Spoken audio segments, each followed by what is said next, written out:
Good evening. My name is Robert Smalls. I bet I know why you are here this evening. You want me to tell you how I commandeered that plan of board and snuck it out from under the Confederates and took my family to freedom through the Charleston Harbor, don't you? Well, I'm going to tell you that in just a minute. However, let me tell you some things that led up to that. You see, I grew up as an enslaved American. I was born April the 5th, 1839 in Beaufort, South Carolina. My master, who was Henry McGee, took me to Charleston when I was 12 years old and hired me out as a servant. I became a lamplighter. I became a street sweeper. I worked in the hotel, and I learned navigational skills just by being on the docks and hanging out on Charleston Harbor. Well, let me tell you what happened insofar as me stealing the plan of board.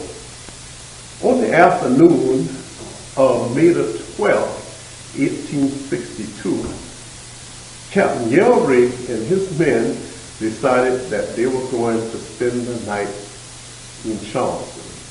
So they all each went to their various homes and left us scrubbing and cleaning the decks of the planter board.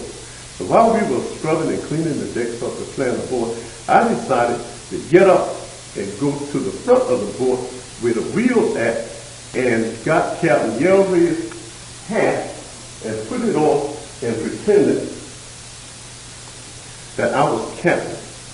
And while I was doing this, my men looked at me and began to laugh. I said, "What are you brethren laughing at?" "Robert, you look like old Captain Yelray with that hat on right there." I said, "Brethren, I have an idea of meeting at my house this evening at 6 o'clock. And that's what they essentially did. They met me at my house at 6 o'clock. Well, we came up with this idea because early at 3 o'clock in the morning of May the 13th, 1862, it was very, very foggy on Charleston Harbor. We lit up the boilers of the planter board and backed it out into the harbor. Pulled up several docks down and stopped to pick my wife up and my family and some more of my friends and their families. And we began to sail the boat through Charleston's harbor. Upon reaching Fort Sumter, however, it was very tense and I was very nervous.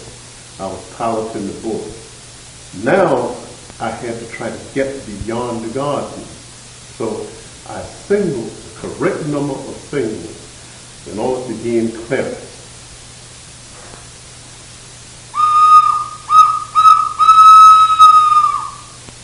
The guardsman responded with the correct response.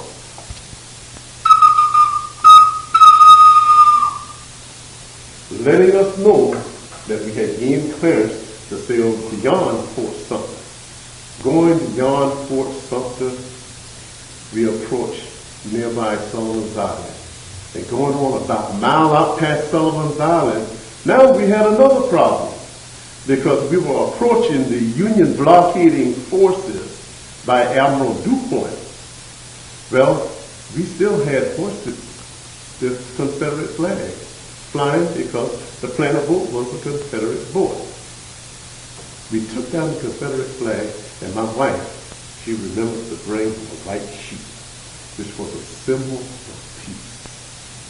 Upon reaching the Union blockaded force, the men, when they looked and they saw that this was a black man ferrying the boat with black crew, they knew right away that the planter was a prized possession. They let out a thunderous applause and greeted us warmly. They let out the plank, and one by one, as everybody got off the board, I went up to the captain and I said, "Sir, I think old Uncle Abe would love this as his present."